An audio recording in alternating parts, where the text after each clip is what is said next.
कोई भी नहीं है।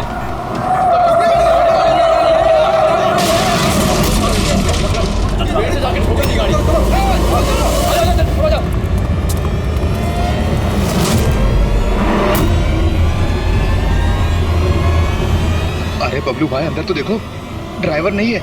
गाड़ी अपने आप कैसे चल रही थी?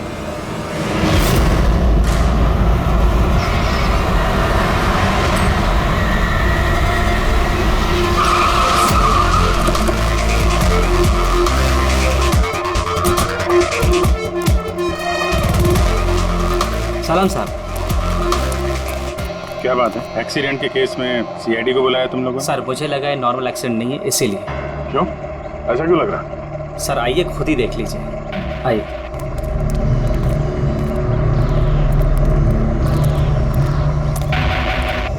सर दरवाजा खुल नहीं रहा था, बड़ी मुश्किल से हमने खोला इसे।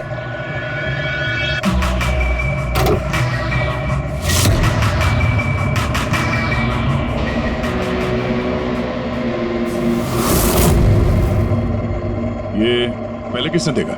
सर इन लोगों ने। मैं देखता हूँ। किसने देखा था पहले? क्या हुआ था?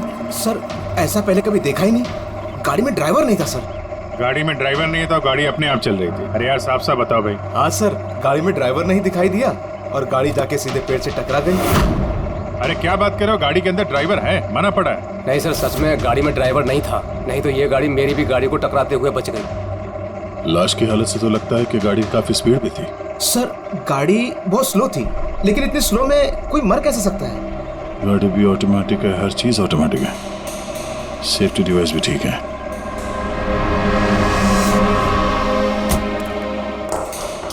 ये लोग तो बोल रहे हैं कि इन लोगों ने इसे ड्राइव करते हुए देखा ही नहीं। अच्छा, तो हो सकता है ये ड्राइवर पहले से घायल हो, जिसकी वजह से ये ड्राइविंग सीट से फिसल के स्टीयरिंग के नीचे जो जगह वहां पे सरक गया और उसके बाद ही एक्सीडेंट हुआ। शायद इसीलिए नहीं दिखा होगा। कुछ पता चला कौन है? कुछ आईडी वगैरह? अरे हाँ, इसका नाम अमन है और उसका मोबाइल है पूरी तरह से टूट गया। और एक बात अभिजीत, ये गाड़ी ऑटोमेटिक है। ये देखो इंजन अभी भी ऑन है, ऑफ नहीं हो रहा है। हो सकता है जब ये एक्सीडेंट हुआ हो उसकी वजह से जो इम्पैक्ट हुआ उससे ये कार का कंप्यूटर क्रैश हुआ। यार ये लोग तो बोल रहे हैं कार बहुत स्लो थी जब टकराई। ऐसा इम्पैक्ट? कहीं कार के साथ कुछ छेड़छाड़ तो नहीं की गई? हो सकता है। ठीक है, गाड़ी को पुलिस गैराज भेजते हैं और इसको फोरेंसिक लैब। मैंने इस गाड़ी को अच्छी तरह से चेक किया है। इस कार को मॉडिफाई किया गया है, एक्स्ट्रा सेफ्टी फीचर्स दिए गए हैं। एक्स्ट्रा सेफ्टी फीचर्स जैसे कि? जो आम गाड़ियों में होता है उससे कहीं ज्यादा, जैसे कि एक्स्ट्रा एयर बैग्स, अच्छी क्वालिटी के शॉकअप्स, ज्यादा मजबूत कांच और अच्छी क्वालिटी के ज्यादा मजबूत सीट बेल्ट।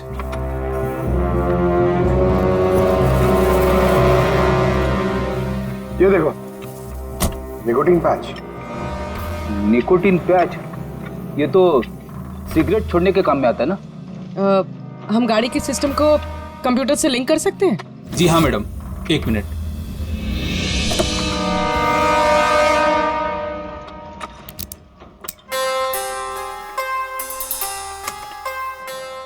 मैम, किसी ने सेटिंग चेंज किया है। कार के सॉफ्टवेयर को हैक किया गया है। खिड़की के कांच से लेकर ब्रेक तक सब कुछ कोई और कंट्रोल कर रहा था। अगर सब कुछ कोई और कंट्रोल कर रहा था, फिर हादसे के बाद इंजन उसने बंद क्यों नहीं किया?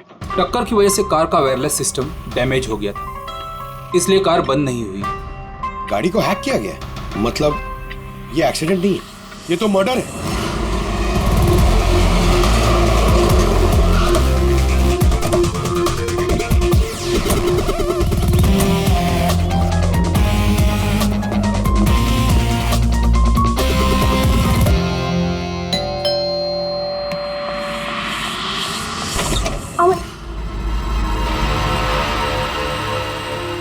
आप लोग?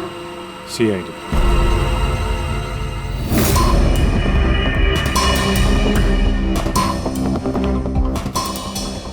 इस आदमी पर कोई टैंकर चढ़ गया था क्या? सारी की सारी हड्डियां टूट गई हैं। कोई टैंकर वैंकर नहीं चढ़ा था इसके ऊपर साउंड के। एक छोटा सा एक्सीडेंट हुआ था यार। छोटा सा? और वो भी किसी ने करवाया था। आपके पति अमन का एक्सीडेंट हुआ है और वो नहीं रहे। आपको कैसे पता? अमन को कार नहीं चलानी चाहिए थी, वो कभी कार नहीं चलाता था सर, क्योंकि उसे पता था कि छोटा सा झटका भी उसकी जान ले सकता है। पर आप लोग, मेरा मतलब है कि सीआईडी यहाँ पे। जी, क्योंकि हमें लगता है कि उनका खून हुआ है। खून? पर ऐसे कैसे हो सकता है सर? एक्सीडेंट से पहले तो अमन मुझसे फोन पे बात कर रहा था, हम दोनों फोन पे बात कर रहे थे कि अचानक फोन कट हो गया। मैंने बहुत ट्राई किया लेकिन फोन नहीं मिला। मैं समझ गई थी कि कुछ तो ठीक नहीं है। अमन कभी भी खुद गाड़ी ले जाकर इतना बड़ा जोखिम नहीं उठा सकता था। खुद ड्राइव नहीं करते हैं तो ड्राइव कौन करता है? सर, हमारा एक ड्राइवर है। कहाँ वो ड्राइवर कहाँ है अभी? उसकी तबीयत खराब थी, इसलिए वो छुट्टी पर है। कहीं उस ड्राइवर नहीं तो कुछ गड़बड़ नहीं गई गाड़ी में? नहीं सर, हमारा ड्राइवर बहुत ही भरोसेमंद इंसान है, वो ऐसा कभी नहीं कर सकता। पिछले 15 साल से वो हमारे लिए कार चला रहा है। सर, इसके शरीर पर 7 जगह हड्डियों के टुकड़े टुकड़े हो गए, 43 जगह हेयरलाइन फ्रैक्चर्स हैं और 21 जगह माइन्यूट फ्रैक्चर्स हैं। और हैरानी की बात तो ये है कि इसके पहले भी इसके शरीर पर बहुत सारे फ्रैक्चर्स हो चुके थे जो अब हील हो गए। बस इन हड्डियों के टूटने की वजह से इसके शरीर के नाजुक अंग जैसे हार्ट, फेफड़े, ये सब डैमेज हो गए और मौत भी शायद इसी वजह से हुई है। साळुंखे, ये जो निशान है स्क्वेरिश, ये कैसे निशान है? बस ये निकोटिन पैचेस के निशान है। इसके शरीर पे बहुत ज्यादा है। इसे सिगरेट पीने की लत थी और वो इसे छोड़ना चाह रहा था। Nicotine patches? अच्छा। और फिर यार अभी तारिका ने बताया कि इसके शरीर पर पुराने फ्रैक्चर्स के निशान भी हैं, बहुत सारे। ये पुराने फ्रैक्चर्स का क्या मतलब हो सकता है? अमन को ड्राइविंग तो आती थी ना? हाँ सर। तो फिर जोखिम किस बात का? अमन मेरे या आपकी तरह नहीं था सर। छोटे से छोटा झटका भी उसकी जान ले सकता था। ड्राइविंग की वजह से उसकी जान को खतरा था, इसीलिए हमने कार में भी काफी मॉडिफिकेशंस करवाई थी और ड्राइवर को भी कहा था कि कार आराम से चलाए। छोटा झटका भी उसकी जान ले सकता था? क्या मतलब? क्या कुछ था उसको? कोई प्रॉब्लम थी?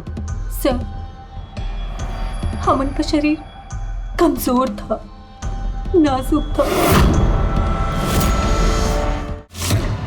यार तू क्या कर रहा है साळुंखे? अरे तू ये ऑस्टियोजेनेसिस इम्परफेक्ट है।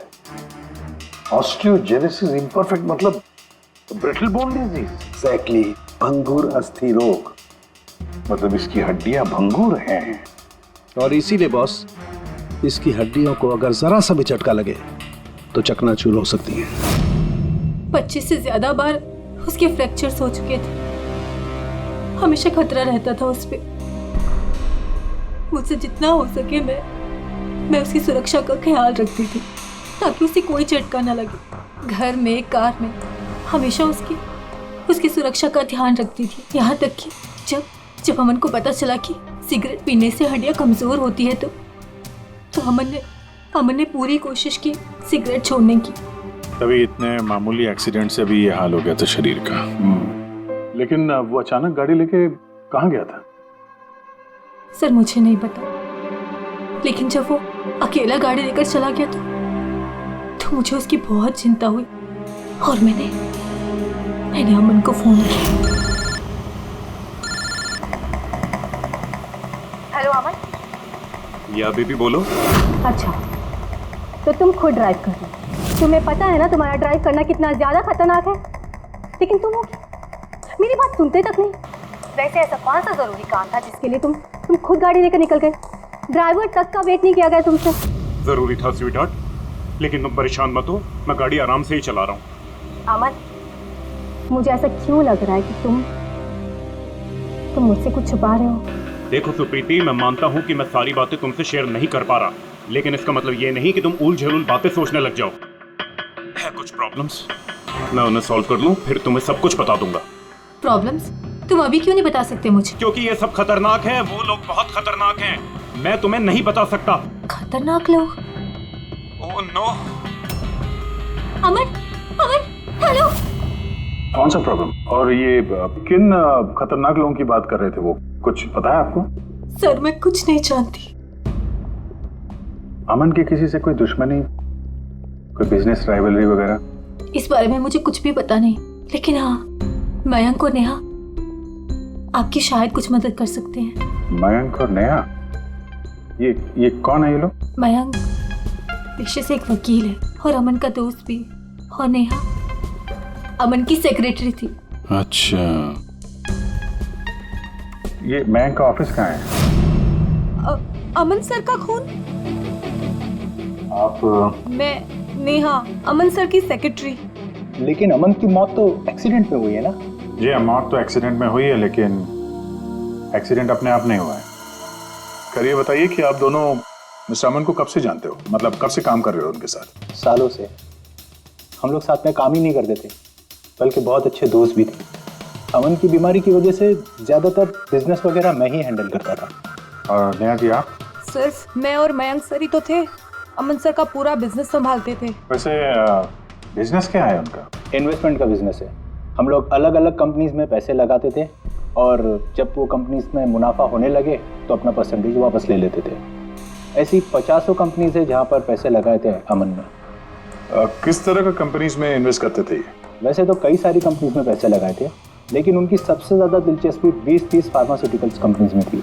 फार्मा कंपनी या दवाइयों की कंपनी? जी, ये कंपनीज बहुत नुकसान में चल रही थी, लेकिन आपको तो पता ही होगा अमन की बीमारी के बारे में। और ये कंपनीज उसी बीमारी का इलाज निकालने की कोशिश कर रही थी, और अमन का सपना था कि इस बीमारी का इलाज संभव हो जाएगा तो किसी और को वो तकलीफ नहीं उठानी पड़ेगी जो उसे थी।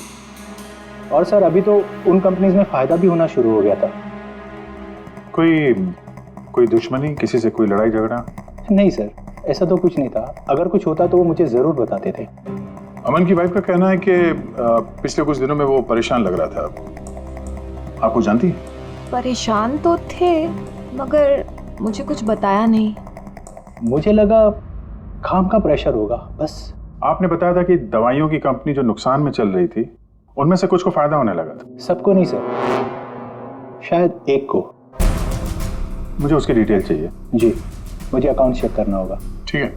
और मुनाफे के अलावा कोई ऐसी बात जो आपको अलग लगी या फिर कुछ अजीब सी हो, वो भी बता दीजिएगा।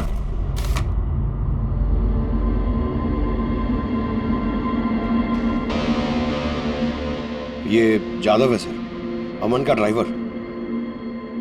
काफी परेशान लग रहा है वो। देखते हैं।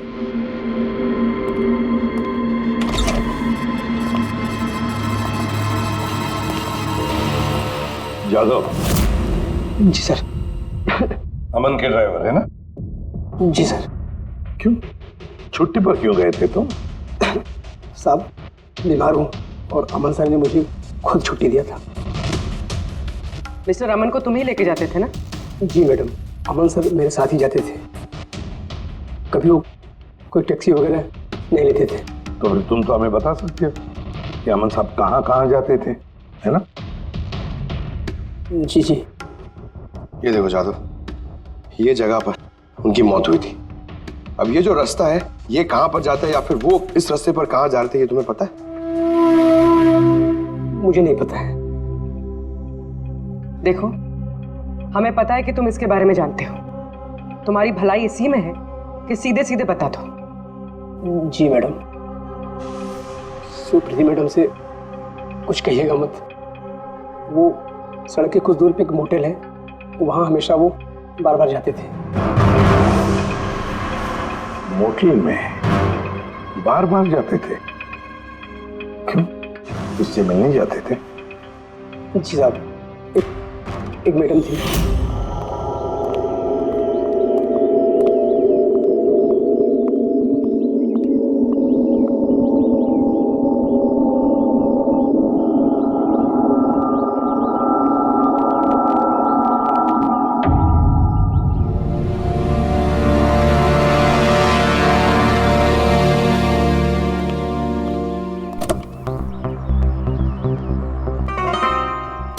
जादव, ये जो कुछ भी तुमने देखा इस बारे में किसी से कुछ मत कहना, सुप्रीति भाभी से भी नहीं, समझे?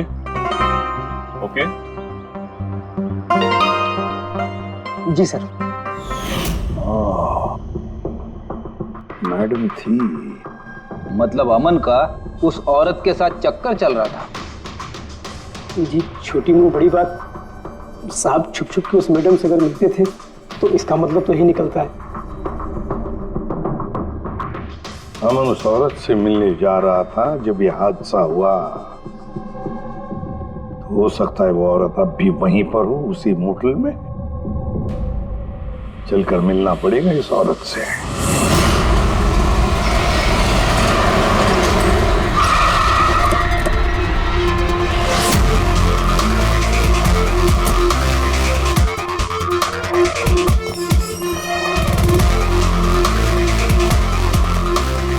Excuse me? Yes, madam. How can I help you? हम किसी से मिलने आए हैं। लेकिन आप लोग हैं कौन और किससे मिलना है आप लोगों को? हम लोग सीआईडी से। ये आदमी, ये आपके मोटेल में आता जाता रहता है? हाँ मैडम। किससे मिलने आता है? हमारे होटल के रूम नंबर 305 में एक मैडम रुकी हुई है, रूही। वो उनसे अक्सर मिलने आता रहता है। 305? यस सर, वो अभी चेकआउट करने वाली है। ये रूही हाथ से निकलनी नहीं चाहिए। कहाँ से जाना है? सर यहाँ से लेफ्ट। पंकज स्टेयरकेस से जाओ, हम दोनों लिफ्ट से जाते हैं।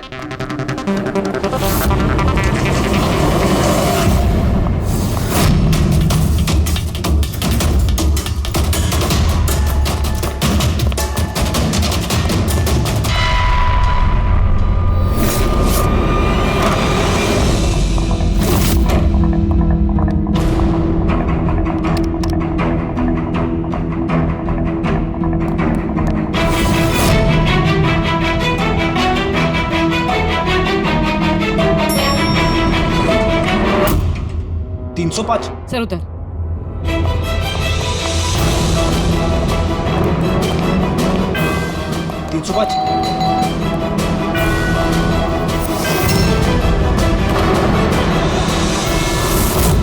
रूही?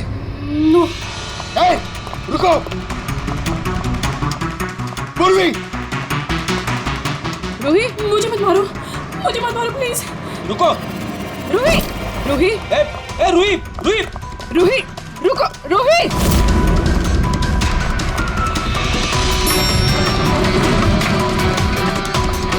ए, रुक जा। रूही, रुको। ए, रुक जा। रूही, ए! मार दो मुझे, लेकिन तुम लोग भी बच नहीं पाओगे। तुम लोगों का सच सबके सामने आ ही जाएगा। सच? कौन सा सच? मैं सब जान चुकी हूँ तुम लोगों के बारे में, सब जान चुकी हूँ। क्या बोल रही हो तुम? तुम्हें ऐसा क्यों लगता है कि हम तुम्हें मारेंगे? आओ। कौन सा सच? रूही, हम सीआईडी से। सीआईडी?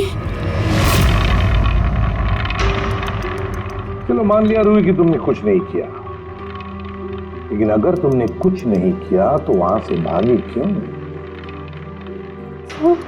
मुझे लगा कि ये लोग मुझे मारने आए हैं। इसका मतलब कोई है जो तुम्हें मारना चाहता है? जी, वही लोग जिन्हें हम एक्सपोज करने वाले थे। उनके खिलाफ हमारे पास सारे सबूत थे। कौन लोग और कैसे सबूत? हाँ, बताओ।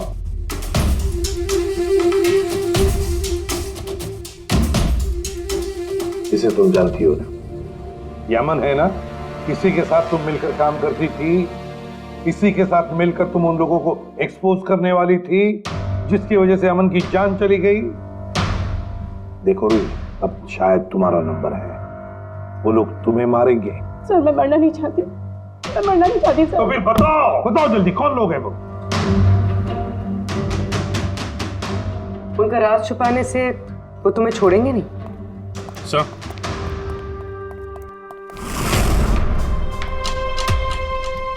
रूही, ये लो पानी पी लो, पियो। और मैंने जो कहा ठंडे दिमाग से सोचो, अपने बारे में सोचना जरूर। मैं आता हूं।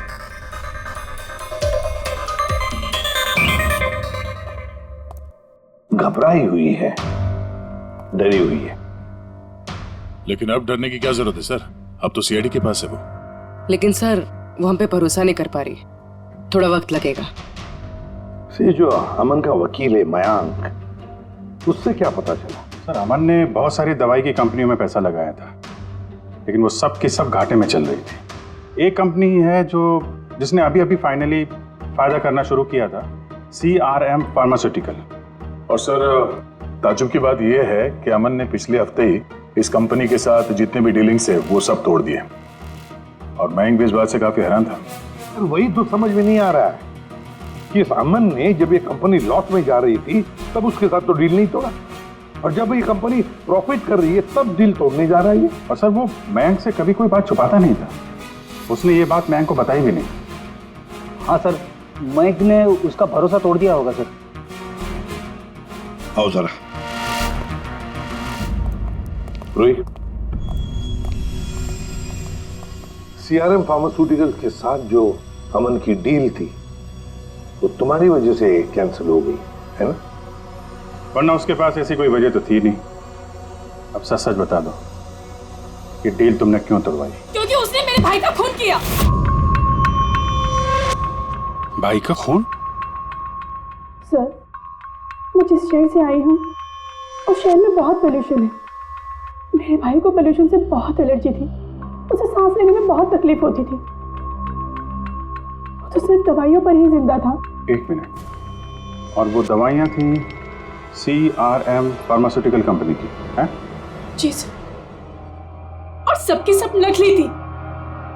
मेरे भाई के ऊपर कोई असर ही नहीं कर रही थी, और ये बात हमें बहुत लेट पता चली और मेरे भाई की जान चली गई।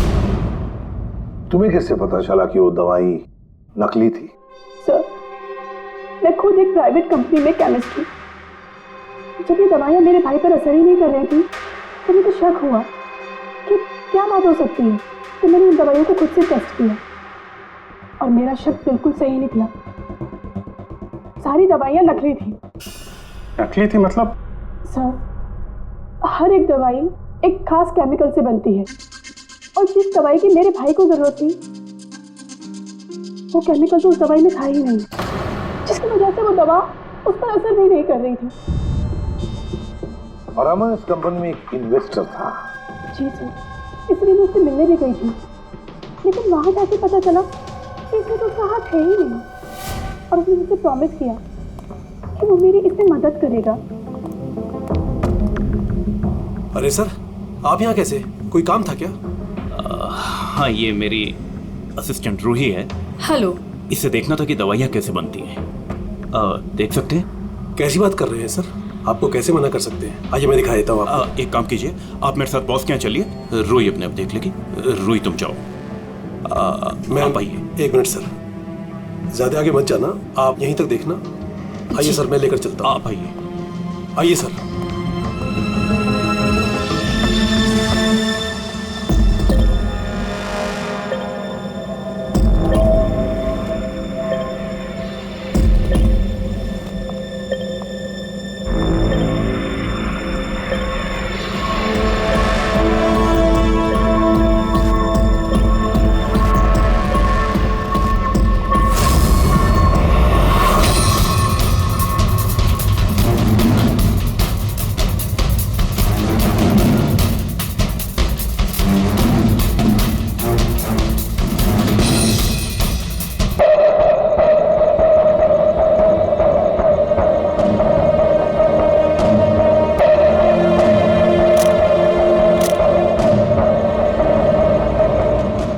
केमिकल है, लेकिन ये लोग यहाँ से बाहर क्यों लेके जा रहे हैं? और हमने सारे सबूत जुटा लिए थे और सारे सैंपल्स भी टेस्ट किए थे। एक बात तो पक्की है कि सामन की मौत और CRM फार्मास्यूटिकल्स का कोई ना कोई संबंध जरूर है। कुछ ना कुछ तो गड़बड़ जरूर है। बॉस, इतनी सुरक्षित कार होने के बावजूद इसकी हड्डियां कैसे टूटी ये पता चल गया। अच्छा सर, अमन के खून में से हमें एक ऐसा केमिकल मिला है जिससे एपिलेप्टिक फिट्स आते हैं, मिर्गी का दौरा। माय गॉड, यार अमन को तो ब्रिटल बोन डिजीज था। मिर्गी का दौरा आ जाके वो गिर जाता, उसकी हड्डियां टूट जाती, इसी की वजह से इसकी मौत हुई है। तो मतलब जिसने भी ये किया वो जानता था अमन के ब्रिटल बोन्स डिजीज के बारे में, और उसे बड़े चालाकी से उसका नाजायज फायदा उठाया। पहले उसने अमन की गाड़ी का कंप्यूटर हैक किया और फिर एक्सीडेंट से पहले उसे उस केमिकल का इंजेक्शन दिया जिसकी वजह से उसे मिर्गी का झटका आ जाए। उसे मालूम था अमन किसी भी हालत में बच ही नहीं सकता। अगर मिर्गी का झटका आ जाता तो वो गिर जाता, जिसकी वजह से उसकी हड्डियां टूट जाती और वो मर जाता। अगर उसमें से भी बचता तो कार के एक्सीडेंट में से तो बच ही नहीं सकता था वो।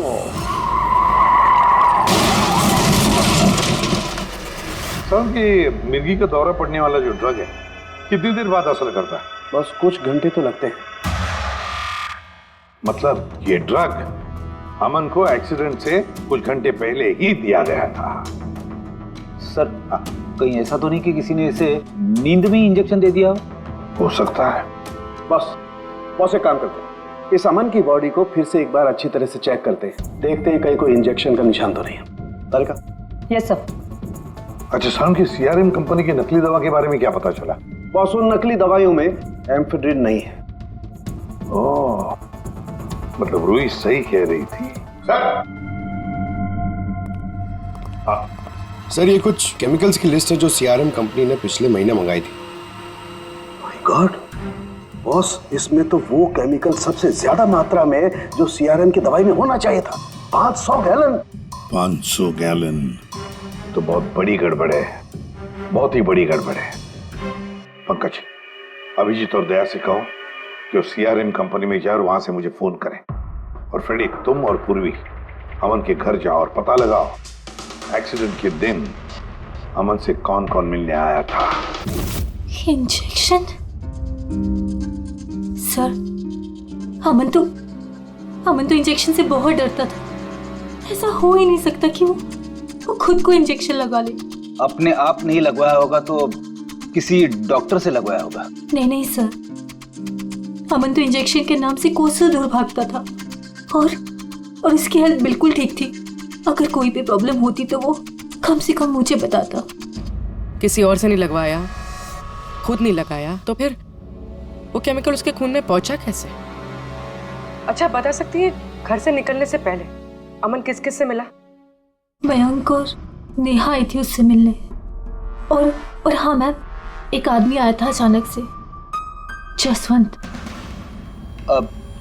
जसवंत? ये जसवंत कौन है? जी, जसवंत सीआरएम कंपनी का सीईओ है। और अमन ने उसकी कंपनी में पैसे इन्वेस्ट किए थे।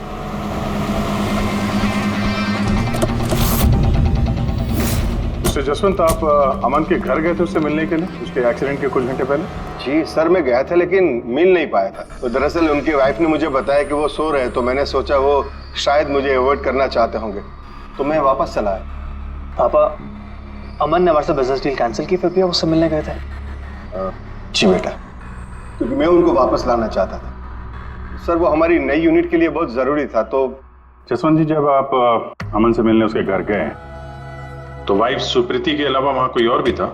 मैं जब गया तब तो वहाँ कोई नहीं था, लेकिन हाँ जब मैं वहाँ से निकला तो उनके लॉयर मिस्टर मयंक और सेक्रेटरी नेहा, वो दोनों जरूर उनके घर आए थे। अच्छा, ठीक है, thank you very much. Boss, ये देखो, ये निकोटिन पैच का हिस्सा, और यहाँ पर देखो ये इंजेक्शन का निशान। खूनी ने यहीं से वो मिर्गी के दौरे वाला इंजेक्शन इसे दिया है। इसका ये हिस्सा सुन्न करके, हाँ, और वो इस पैच के जरिए। इसे इमला पैच कहते हैं। इमला पैच? ये बच्चों को इंजेक्शन लगाने से पहले लगाते हैं ताकि वो पर्टिकुलर एरिया सुन्न पड़ जाए और उन्हें दर्द ना हो। अब बस ये इमला पैच और ये निकोटिन वाला पैच, ये देखो बस, ये दोनों पैच एक जैसे दिखते हैं, बिल्कुल एक जैसे। हाँ, खूनी ने इस निकोटिन वाले पैच की जगह ये एमला पैच इसके हाथ पर लगाया, इसके हाथ का ये हिस्सा सुन्न कर दिया और बाद में मिर्गी के दौरे वाला इंजेक्शन यहाँ से लगा दिया, शायद तब जब वो सो रहा था। हाँ सर, ये कर कौन सकता है? जसवंत तो एक हफ्ते से अमन को मिला भी नहीं। तो फिर सर वो मयंक या फिर नेहा, वो तो नहीं। पंकज, ये खेल कौन खेल रहा है तो हम पता लगा ही लेंगे। अब हम भी एक खेल खेलेंगे, एक ऐसा खेल जिसमें जीत सिर्फ हमारी ही होगी, हमारी जीत।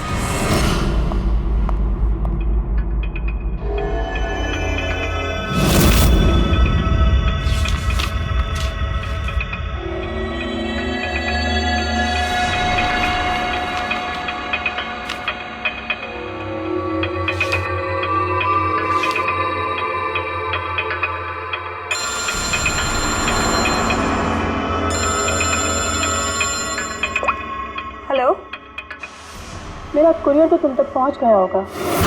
कौन है तुम? और ये सब मुझे क्यों भेजा है? तुम लोगों ने अमन को तो मार डाला, लेकिन तुम लोग मुझ तक नहीं पहुंच सकते। अगर तुम लोग चाहते हो कि मैं अपना मुंह बंद रखूं, तो मुझे 5 करोड़ रुपए देने होंगे। ये क्या बकवास कर रही हो? मुझे इन सब के बारे में कुछ नहीं पता। वो तो जब ये सबूत पुलिस तक पहुंच जाएंगे तो तुम्हें खुद ब खुद पता चल जाएगा कि मैं क्या कह रही हूँ और क्या बोल रही हूँ। देखो देखो देखो, मैं कुछ इंतजाम करता हूँ, मुझे थोड़ा सा टाइम दे दो। ठीक है, तुम्हें 2 दिन का वक्त मिलता है, मैं फिर कॉल करूँगी।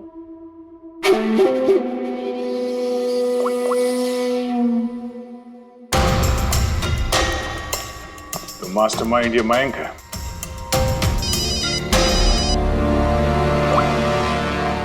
Hello Abhijit sir.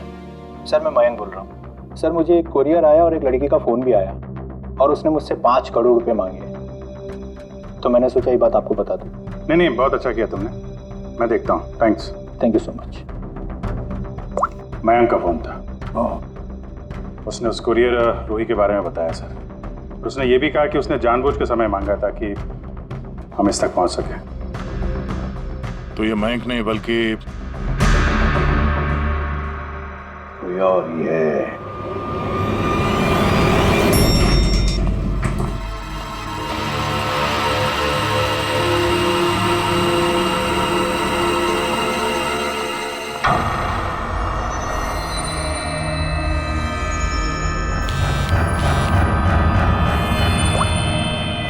हाँ सर। पूरी इसने यहाँ पर नजर रखी है ना तुमने? हाँ सर, वो अभी अभी यहाँ से निकली है। कड़ी नजर रखना पूर्वी, बिल्कुल कड़ी नजर। अपनी नजरों से ओझल मत होने देना उसे। ये नेहा ही हमें उस खूनी तक पहुंचाएगी। सर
सर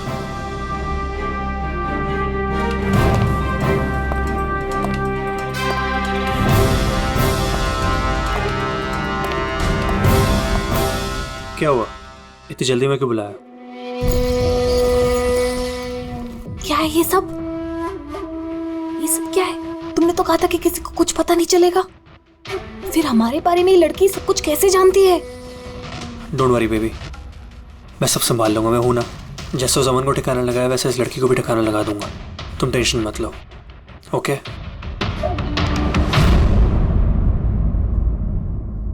पहले हमसे तो निपट लो। You are under arrest, Mr. Ashwin.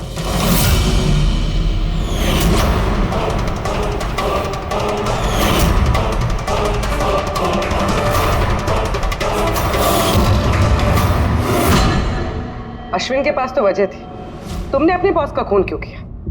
हम दोनों एक दूसरे से प्यार करते हैं।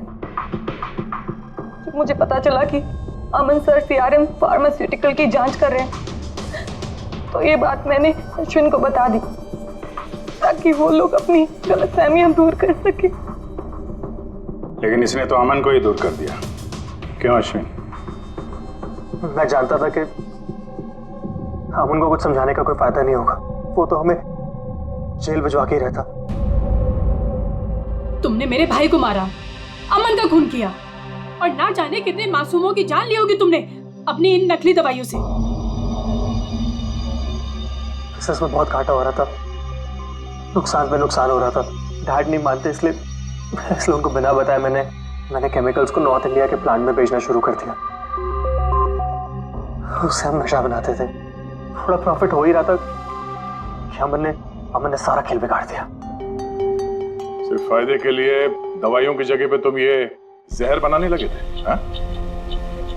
मुझे कंपनी की हालत पता थी। मैंने अमन सर को अश्विन से मिलाया था ताकि वो कंपनी में इन्वेस्ट करके उसे डूबने में बचा सके। और अमन खुद को तुम लोगों से बचा नहीं पाया। ये सब कुछ मैंने अपने प्यार के लिए किया। मेरे अलावा कोई ये कर नहीं सकता था क्योंकि वो अपनी निकोटीन पैच मुझे से मंगाते थे।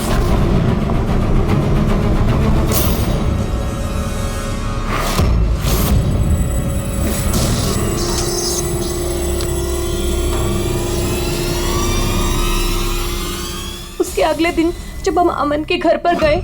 अरे आप लोग आ भी गए, पर अमन तो सो रहे हैं। अगर कुछ इम्पोर्टेंट काम है तो मैं जगा देती हूँ। नहीं कोई बात नहीं, हम इंतजार करेंगे। ओके, मैं अभी आती हूँ।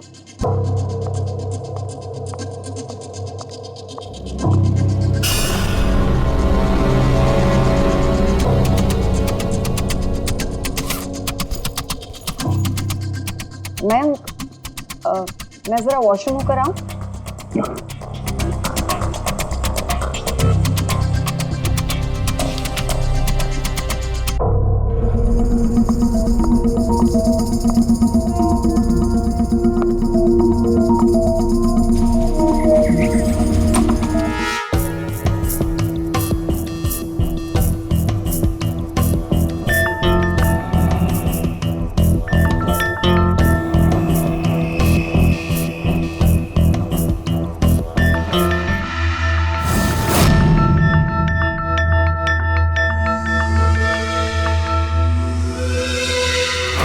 और वो दौरा उसकी कमजोर हड्डियों के लिए जानलेवा बन गया। और तुम चीफ टेक्नोलॉजी ऑफिसर, तुमने रिमोट कंट्रोल से अमन के कार के कंप्यूटर को हैक कर दिया और उसका एक्सीडेंट करवाया। कमाल का दिमाग पाया तुम लोगों ने, कमाल का दिमाग। काश यही दिमाग किसी अच्छे कामों में इस्तेमाल करते तो देश का भला हो जाता, समाज का भला हो जाता। और नहीं, तुम्हारे इस टेढ़े दिमाग ने दो मासूम लोगों की जानें ली और पता नहीं कितने सैकड़ों लोगों की मौतें हुई तुम्हारी इस गलत दवाइयों की वजह से। तुम्हें तो कड़ी से कड़ी सजा होगी, शायद फांसी होगी तुम्हें।